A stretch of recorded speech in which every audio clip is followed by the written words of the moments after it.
السلام علیکم ورحمۃ اللہ وبرکاتہ۔ الحمدللہ رب العالمین والصلاة والسلام علی نبینا محمد وعلی آلہ وصحبہ اجمعین ومن تبعہم بإحسان الی یوم الدین، اما بعد۔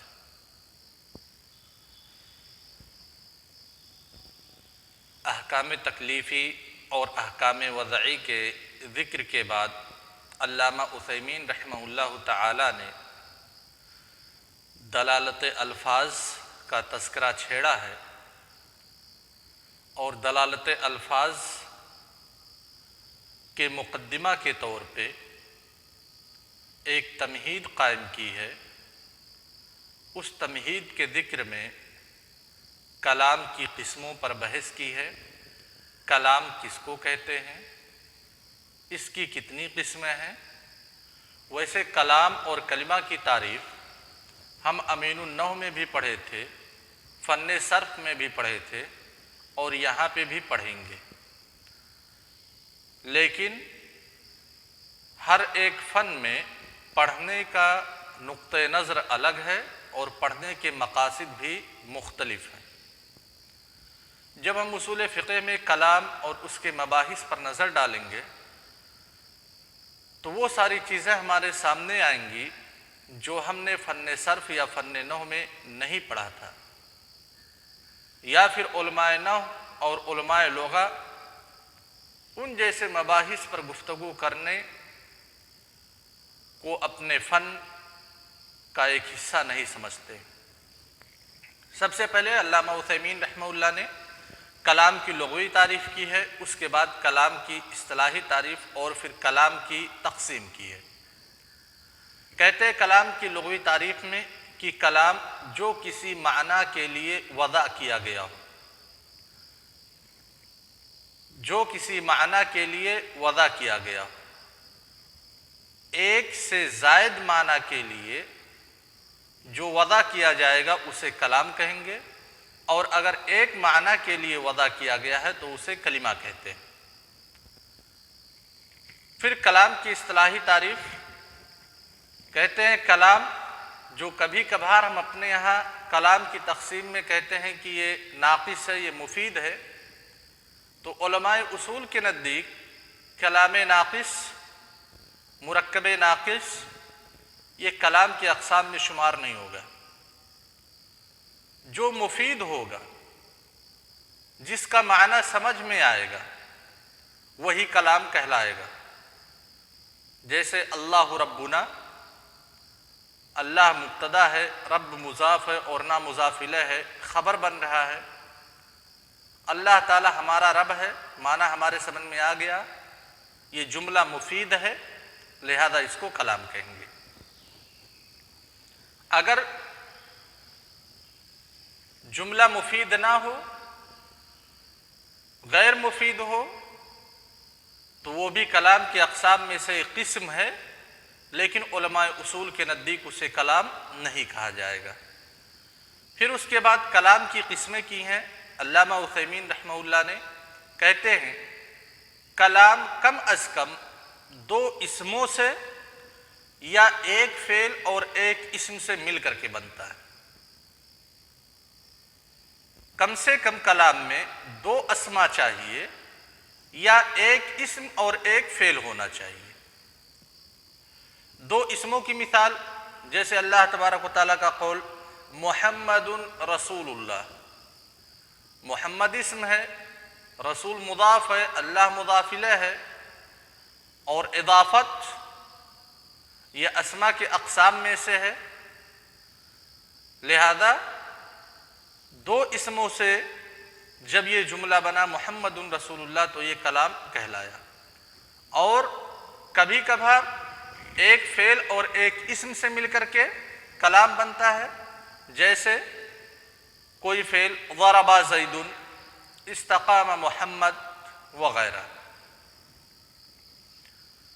پھر اس کے بعد کلمہ کی تعریف کی ہے کہ جب ہم نے کلام کی تعریف جان لی تو کلمہ کو جان لیتے ہیں کہ کلمہ کسے کہتے ہیں۔ کہتے ہیں کلمہ ہر وہ لفظ ہے جو ایک معنی کے لیے وضع کیا گیا ہو، یہ اسم، فعل یا حرف ہوتا ہے۔ دو حروف سے مل کر کے کلام نہیں بنے گا، کلام کے لیے کم سے کم 2 اسما چاہیے یا ایک اسم ایک فعل چاہیے، لیکن کلمہ جو کسی معنی مفرد کے لیے بنایا گیا ہو، کلمہ کبھی اسم ہوگا، کبھی فعل ہوگا، کبھی حرف ہوگا۔ اب یہ بحث تو ہم پڑھ چکے ہیں، لیکن جب اصول فقہ میں پڑھیں گے تو جو ہم نے کلمہ کی تقسیم پڑھی تھی اسم فعل حرف فن صرف میں یا فن نحو میں، ان مباحث سے بالکل جداگانہ ہوگا۔ لہذا دیکھتے ہیں علامہ عثیمین رحمہ اللہ کیا کہتے ہیں۔ کلمہ کی سب سے پہلے تعریف کی اور اس کے بعد کلمہ کی اقسام بتلائے کہ کلمہ کبھی اسم ہوگا، کبھی فعل ہوگا، کبھی حرف ہوگا۔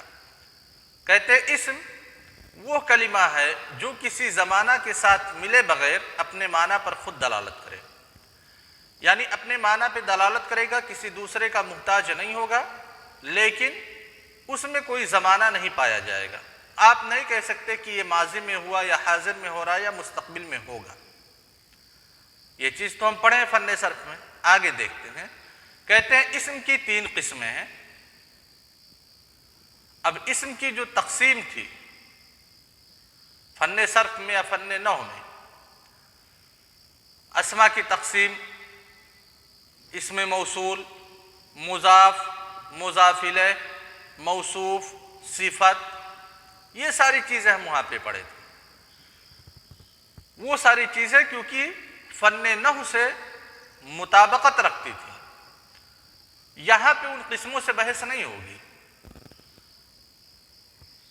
کہتے ہیں اسم کی 3 قسمیں ہیں۔ پہلی قسم وہ اسم جو عموم کا فائدہ دے، استغراق کا فائدہ دے، یعنی جس میں شمول پایا جائے، عموم پایا جائے، استغراق پایا جائے، جیسے اسماء موصولہ۔ دوسری قسم جو اطلاق کا فائدہ دے، جیسے نکرہ جب اثبات کے معنی میں وارد ہو، نکرہ جب سیاق اثبات میں وارد ہوگا تو اطلاق کا فائدہ دے گا۔ اسم کی تیسری قسم ہے جو خصوص کا فائدہ دے، جیسے اعلام، یعنی لوگوں کے یا اشیاء کے جو نام بنائے گئے ہیں۔ نام اسی لیے بنایا جاتا ہے تاکہ دوسرے سے ممیز کیا جا سکے، دوسرے سے الگ کیا جا سکے، تو اس کو کہتے ہیں اعلام۔ اور اعلام یہ خصوص پہ دلالت کرتا ہے، شراکت پہ دلالت نہیں کرتا۔ مثلا آصف ایوب، آصف نام رکھا گیا تاکہ جو گاؤں کے دوسرے افراد ہیں ان افراد سے ان کی تمییز کی جا سکے۔ جب آصف کہا جائے تو کوئی ایک شخص ہی مراد ہو، تو اسی کو علم کہتے ہیں۔ لہذا اسم کی 3 قسمیں بتلائی کہ وہ اسماء جو عموم پہ دلالت کرتے ہیں، جیسے اسماء موصولہ الذی، اللتی، الذین وغیرہ۔ اسم کی دوسری قسم جو خصوص پہ دلالت کرتے ہیں، جو عموم کی بالکل اپوزٹ ہے، جیسے اعلام۔ اور اسم کی تیسری قسم جو اطلاق پر دلالت کرتے ہیں، جیسے کوئی بھی نکرہ جب سیاق اثبات میں وارد ہو۔ نکرہ آئے اور پھر جس سیاق میں وہ وارد ہوا ہے وہ سیاق منفی نہ ہو بلکہ مثبت ہو، تو عموم اطلاق کا وہ فائدہ دے گا۔ اس کے بعد منتقل ہوتے ہیں فعل کی قسموں کی طرف۔ کہتے ہیں فعل وہ کلمہ ہے جو اپنے معنی پر خود دلالت کرے اور تینوں زمانوں میں سے کوئی ایک زمانہ اس میں پایا جائے، یعنی ماضی پایا جائے یا حال پایا جائے یا مستقبل پایا جائے، جیسے فہیمہ ماضی، یفہم مضارع، افہم مضارع۔ یہ تو ہم پڑھے تھے، لیکن فعل کا فائدہ کیا ہوتا ہے؟ اصول فقہ میں فعل کو کیوں داخل کیا گیا؟ یا علامہ عثیمین رحمہ اللہ نے جب کلمہ کی تقسیم کی فعل کا تذکرہ کیا کیوں ذکر کیا؟ کیا فائدہ اس سے؟ کہتے ہیں کہ فعل اپنی تمام قسموں کے ساتھ، یعنی چاہے ماضی ہو، چاہے مضارع ہو، چاہے حاضر ہو، چاہے مستقبل ہو، اپنی تمام قسموں کے ساتھ اطلاق کا فائدہ دیتا ہے، اس میں عموم نہیں پایا جاتا، شمول اور استغراق نہیں پایا جاتا ہے۔ یہ اطلاق کیا ہے، عموم کیا ہے، انشاءاللہ آگے کی مباحث میں اس کا تذکرہ آئے گا۔ یہاں جاننے کی بات یہ ہے کہ فعل صرف اطلاق پہ دلالت کرتا ہے، عموم پہ دلالت کبھی نہیں کرتا۔ اس کے بعد حرف ہے، کلمہ کی تیسری قسم۔ حرف وہ کلمہ ہے جو کسی غیر کے ساتھ مل کر اپنے معنی پہ دلالت کرے، اور بہت سارے حروف ہیں، انہی میں سے ایک ہے واو عاطفہ، واو، دوسرا حرف ہے فا، تیسرا حرف ہے لام، چوتھا حرف ہے علا، وغیرہ وغیرہ۔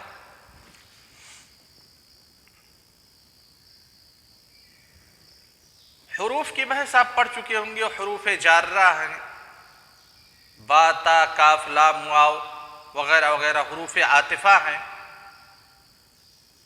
انہی میں سے چند حروف کا تذکرہ کیا ہے علامہ عثیمین رحمہ اللہ نے اشارتاً، کہ ان حروف کے معانی کو جاننا کتنا ہمارے لیے اہم ہے، کتنی اہمیت کا حامل ہے۔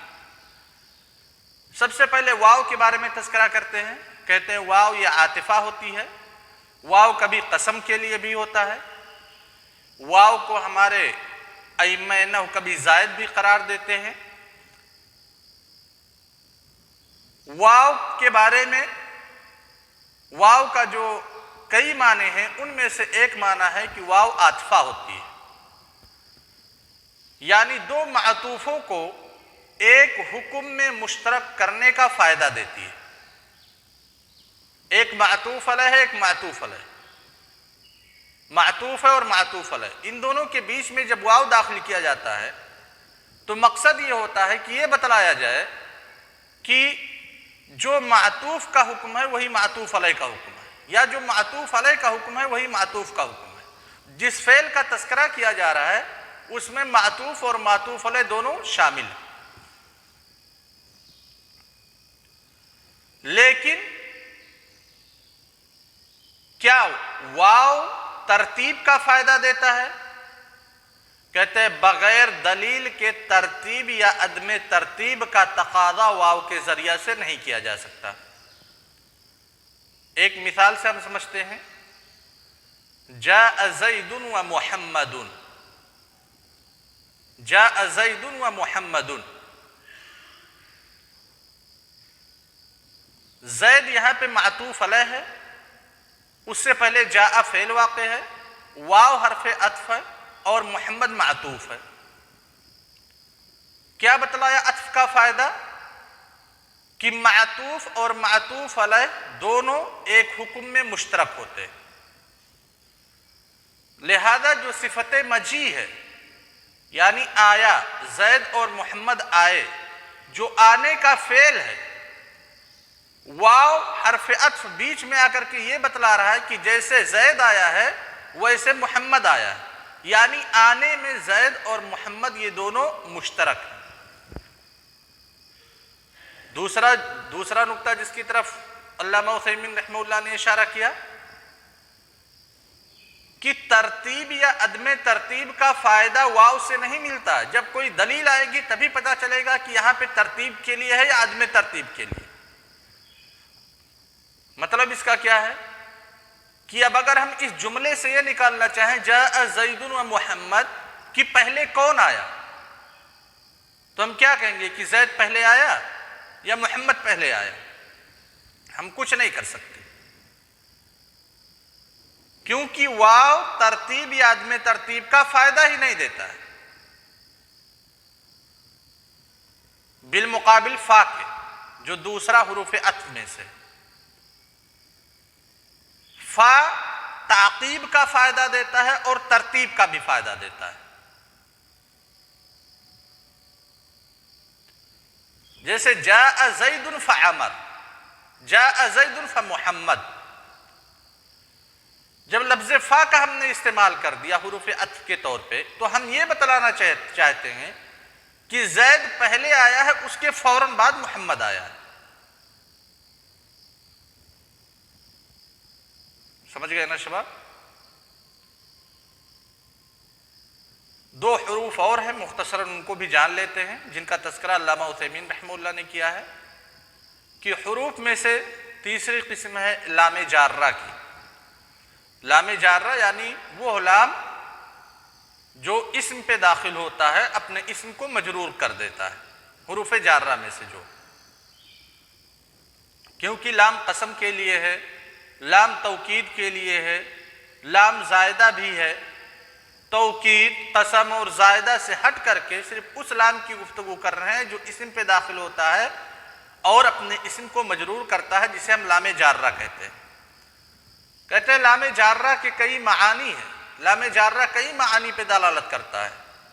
کبھی کبھی تعلیل پہ دلالت کرے گا، یعنی سبب بتلانے کے لیے، کبھی کبھی تملیک پہ دلالت کرے گا، ملکیت کو ثابت کرنے کے لیے، اور کبھی کبھی اباحت پہ دلالت کرے گا، یعنی یہ بتلایا جائے گا کہ یہ تمہارے لیے مباح ہے۔ جیسے اللہ تبارک و تعالیٰ کا قول اباحت کے لیے وَسَخَّرَ لَكُمُ اللہ تبارک و تعالیٰ کا قول وَسَخَّرَ لَكُمُ الشَّمْسَ وَالْقَمَرَ، اللہ تعالیٰ نے تمہارے لیے مسخر کر دیا ہے سورج اور چاند کو۔ تو جو لام یہاں پہ داخل ہے تملیک کے لیے نہیں ہے، یعنی سورج اور چاند کے ہم مالک نہیں ہیں، نہ ہی تعلیل کے لیے ہے کہ سورج اور چاند کو اللہ تعالیٰ نے کیوں بنایا، کیوں مسخر کیا، بلکہ لام یہاں پہ اباحت کے لیے ہے۔ سورج اور چاند کو اللہ تعالیٰ نے بنایا ہے تاکہ تم لوگ سورج اور چاند سے فائدہ اٹھا سکو، اگر اٹھانا چاہو تو، نہیں اٹھانا چاہو تو مت اٹھاؤ۔ اس کے بعد ہے اعلیٰ، جو حروف جارہ میں سے ہے۔ اعلیٰ کے کئی معانی ہیں، ان میں سے ایک معنی ہے وجوب کا، جیسے اللہ تبارک و تعالیٰ کا قول وَعَلَى الَّذِينَ يُطِيقُونَهُ فِدْيَةٌ طَعَامُ مِسْكِينٍ،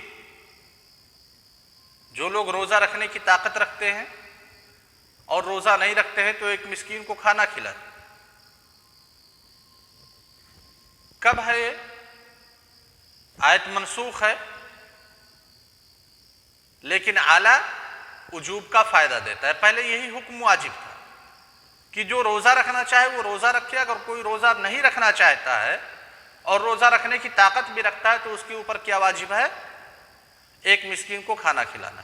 لیکن بعد میں اس حکم کو منسوخ کر دیا گیا، کہا گیا شہر رمضان الذی انزل فیہ القرآن ھدی للناس وبینات من الھدی والفرقان فمن شہد منکم الشہر فلیصم۔